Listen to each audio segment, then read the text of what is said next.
Guys, as always, Coach will open with a statement, and then raise your hand and we'll get you a mic. How's everybody? Good to see everybody here today. We're obviously very excited about the 14 players who signed with us today and to join the 12 players who are already early enrolled here. I think this class is a class that we're very pleased with and proud of. This day is accumulation of a lot of hard work by a lot of people. It starts out, I think, with the entire team of people that we have here at Alabama, but most specifically, our coaching staff. I think that, this day is an accumulation of all the way back, in some cases, as far as 2 or 3 years, where you evaluate guys and start to develop relationships with them. And our coaching staff did a phenomenal job in evaluation and developing relationships and working hard to attract some of these guys here. And the team of people that we have here at the university who help us recruit, I think we can not give enough thanks for and let them know how much we appreciate what they do. Everybody from Dr. Bell, Bill Battle, speak to these guys when they come in on the weekends. We have great response in the university community from our professors and people who come out on Saturdays and have lunch and take these guys to their colleges.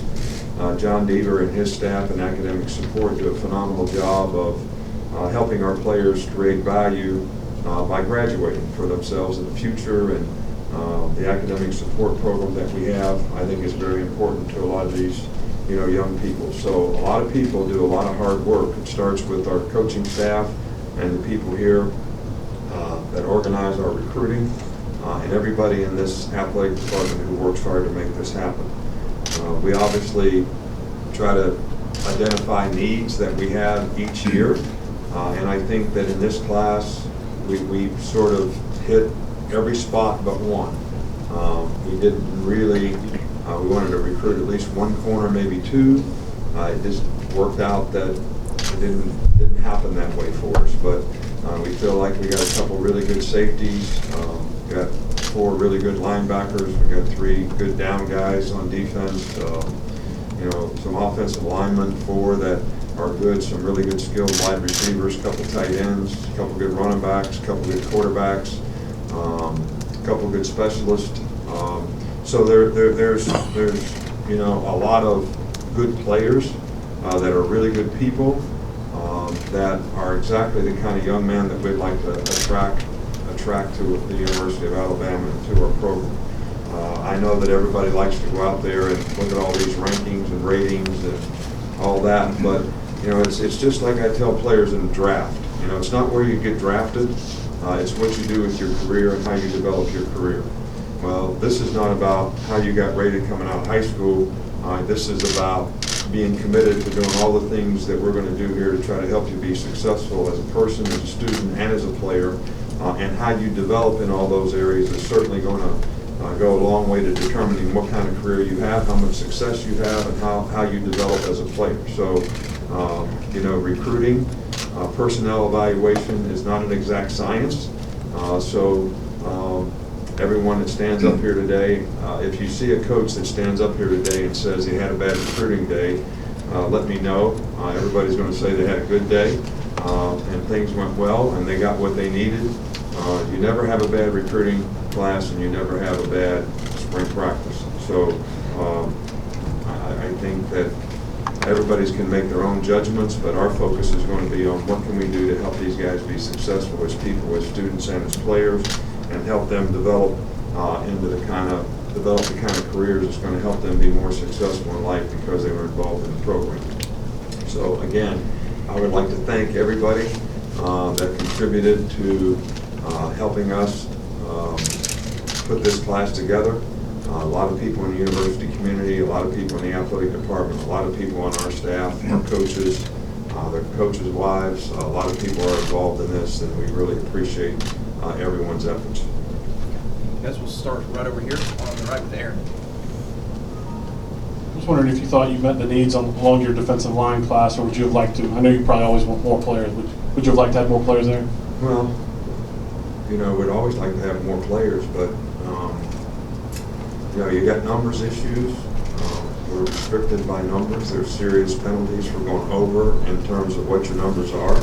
It's a very difficult management to manage. We do not necessarily determine when guys are going to make decisions. So you got to try to take the best players that you can get at every position and hope that you can satisfy your needs by the players that you get at those particular positions. We're pleased with the 3 guys that we got, and I'd rather get quality players, and I think we got 3 quality players. On the far side with Rayner. What's the situation with kicker, 1, and number 2, did you have any reservations after Cowan, the way his career ended in Florida? Linebacker. Yeah, we did a significant amount of investigating in terms of what his character issues might have been relative to his team. We've interviewed a lot of people in the school. We interviewed his coaches. We spent a significant amount of time with him. We evaluated how he's improved academically to try to make the choice and decision as to whether he was someone that we wanted to have involved in our program. And I think a lot of the players in this class really liked him in terms of their relationship with him, and we're looking forward to helping him be successful here. The kicking situation, I cannot comment on anyone who actually didn't sign an NLI here today. So I think we have someone, as you well know, that has expressed interest in coming to Alabama. We have a couple guys in the program now who have ability to kick. So we will take all those guys when the fall comes and determine who gives us the best opportunity to be successful at that position. Back up here front right with Mark. Just a few of your skill players. Najee Harris is one. What can he bring to the running back position? And also the 2 receivers you signed today in Ruggs and Smith. What type of players are they? Well, Najee is a very good all-around player, and he's one of the best players in the country according to a lot of people's evaluation. He's got great size, he's got great speed, he's very fluid and smooth athletically. He's very complete, has really good hands, good route runner, has special production as a player. We think that Henry Ruggs and Devontae Smith are both very explosive guys. We've had them in camp for a couple of years. Very fast, very explosive. They played that way for their teams, and I think that whether they're punt returners, kickoff returners, wide receivers, running the ball some kind of way, these explosive type players are guys that we felt like we needed to add in this class, and we feel good about all 3 of these guys being those types of players. Back on the other side with Michael. I know we talk about rankings and ratings, but it is, the headline in the news release you guys put out that this is the #1 class. How does that help the next class, those headlines? How does that build momentum in terms of just a reputation for recruiting around here? Well, I think that we don't look at it like that, and I don't know how we're rated. I didn't know how many of these guys where they were rated, how many stars they had. I don't know anything about that. We kind of evaluate the players like we're going to draft them, and take the guys that meet the criteria, the critical factors that we want at positions. I think to continue to do well in recruiting, I think you got to create the right atmosphere and environment to help players be successful in the program. You got to have good team chemistry and togetherness. You got to have good people in the program to attract good people. I think you got to do a great job of getting an early start in recruiting, which we try to do every year. I spent a significant amount of time on the phone today offering guys for next year, so that we can get a good start. So I think that hopefully these guys will be able to contribute to the success of the program in the way they represent the program and the job that they do academically and how they play on the field, so that we can continue to have success and that future players will recognize those successes and want to be a part of the program. Go here in the middle with Alex. To ask you about your offensive line. Obviously brought Leatherwood in prior, and just Kendrick today. Just what do you think about filling the needs, especially on that offensive front?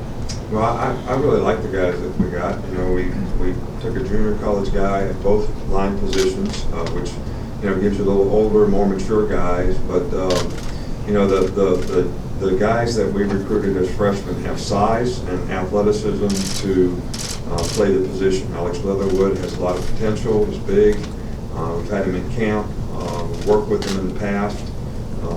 Jedrick Wills, that we thought was one of the best guys at his position in the entire country, at least in our evaluation. We like the potential of, you know, both other players that we have as offensive linemen. So we feel good about it. I mean, I think offensive line is a developmental position. So how these guys develop at that position, I think, is critical to how much they can contribute early on and how good they can be long term. And I think both of those things are very, very important. You know, Randolph is a guy that has a lot of athleticism, great size, and I think you know, we're hoping that he'll develop into something special. Back up front here with Kurt. Coach, you've got 2 quarterbacks in the class. One's here, and I understand the other one's coming in time for spring practice. And I wanted to, A, what is the importance of having the 2 quarterbacks since you only have Jalen back on scholarship? And 2, what is this is a sort of a new development on bringing the guys in early, but not as early. Well, we have an academic circumstance here that allows us to bring guys in. We have several players who will take advantage of that, that maybe didn't quite get everything done when they needed to be able to get here and start the term in January. And I think it's critical for us and really good for us that because of the quarterback situation that we have, having a freshman starter and having the other players, you know, leave the program thinking they wouldn't have a chance to compete in the future, that we got 2 young guys in here that we could develop in the spring. I think it's something that's very, very important to develop depth at that position. Go in the back with Tom. Urban Meyer said today he likes to try to shoot for around 50% of his class, ideally being from in-state.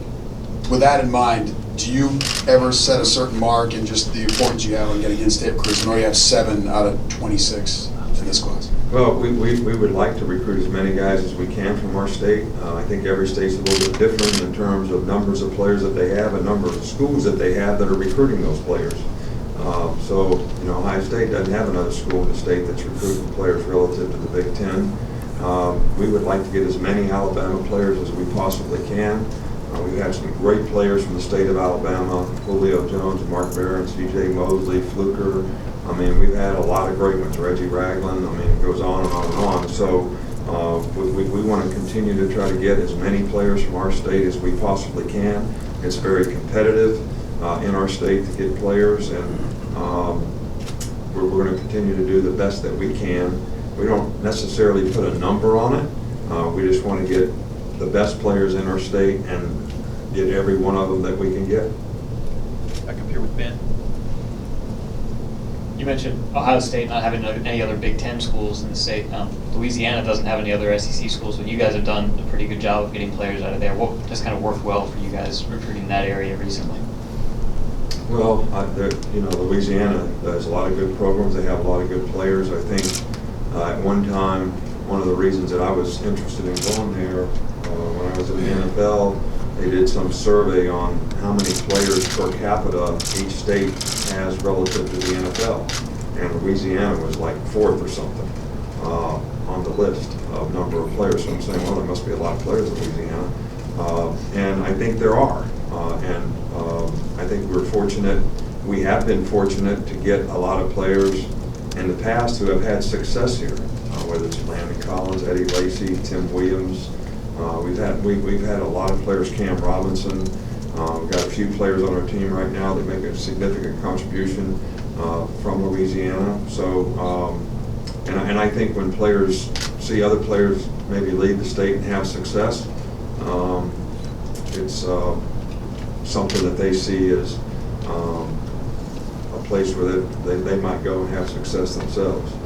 One of the things I mentioned Landon Collins, but I was just flipping channels the other day. I wasn't even watching the Pro Bowl, but I just happened to hit the Pro Bowl when they were talking about Landon Collins and Ha, the two starting safeties for the NFC. I mean, that made me feel really good that here we got two guys that played together here that are now starting in the Pro Bowl there. They're not just starting for their team, they're starting in Pro Bowl. Up front here, front row with the gray shirt. Hey Nick, obviously the defensive back, you mentioned, cornerbacks were sort of a bit of a miss in this class, but you signed guys who played multiple spots in high school, and just like with the quarterbacks, all three, once that mini-mester is underway, will be on campus. Any flexibility with those three guys, McDonald, McKinney, Daniel Wright? Well, there's flexibility with a lot of guys that are skill guys, and I think that, Cyrus Jones came here and played 1 year at receiver and ended up being a pretty good defensive back that got drafted in the second round. So I think this is a little bit of a universal problem. I know when I was calling around to get draft grades on Marlon and Ardarius and Cam, a lot of the general managers kept asking me questions about why aren't there more defensive players? Why aren't there more defensive skill players? It doesn't seem like there's as many defensive players for us to draft as there used to be. And I think, part of that goes back to style of play, that football has changed. When I played football, we played one receiver or two receivers. And when we put two receivers in the game, it was like we were in full mode passing. This is when I was in high school. All right? So now, and when I started coaching, the most people put two receivers. When I was at Michigan State as a defensive coordinator, we played Iowa. We tried to play nickel. They never even put three receivers ever in the game.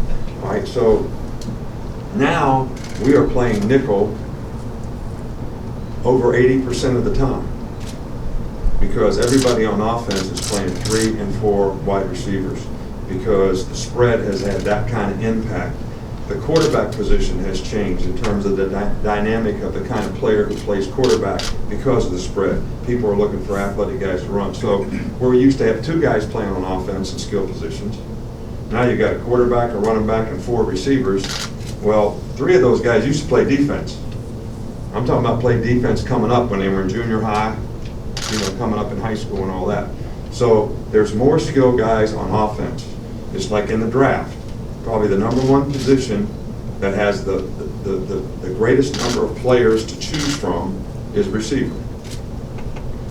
When we're out there recruiting, there's a lot of receivers that are out there to recruit. It's harder to find defensive players. Now, if I was a high school coach, I would put my best players on offense. Best athletes on my team, I would give them the ball and score points. I wouldn't play them on defense. I would play them where they could get the ball and score points. So sometimes you got to look at it like maybe this guy's not playing the position that he could play. All right, so maybe he'll end up playing something else like Cyrus Jones did here. And we may have to look at some guys on our team like that. But I can't say who right now until they get here. We would do anything like that with. We'll wrap up here with John Cena. Sorry to kind of go off topic here, but you've known Coach Belichick a long time and everything. I'm wondering what makes him, in your mind, what qualities make him so successful over such a sustained period of time, which is obviously hard to do. Yeah, this is a tough one for me in this Super Bowl. Dan Quinn coached for me for 2 years at Miami as a defensive line coach, and Bill and I have been friends forever. We got a couple players playing for Atlanta that are pretty significant contributors, and we got some guys playing for New England that are pretty significant contributors. We got guys on practice squads, and I usually, in the NFL games, I just root for our guys. Well, it's kind of hard to figure out who our guys are in this one, but to answer your question, Bill Belichick is successful because he's very bright, probably the most organized person that I have ever been around when it comes to football knowledge and how to sort of go through a process of things, whether it's how you draft players, how you find players, how you bring players to the team, how you develop players, how you systematically put a sound system together on offense, defense, and special teams, the demands that he puts on the people that work for him, to get the very best out of them and to get the very best out of the players. He probably does it as well as anybody, and I think his record shows that. I probably learned more in the 4 years that I was with him, maybe than at any other time in my career. And I thought I knew something when I was with him. You know, I'd been a coordinator in college. I'd been a head coach in college. I coached 2 years in the NFL when I hooked up with him. So I thought I knew something, and really found out that I was just in a position to really learn a lot. And that time in Cleveland probably helped me as much as any in developing the kind of philosophy and organizations that have helped us be successful through the years. And you can contribute a lot of it to Bill Belichick. Thanks, Coach. All right, Thanks, thank guys. you.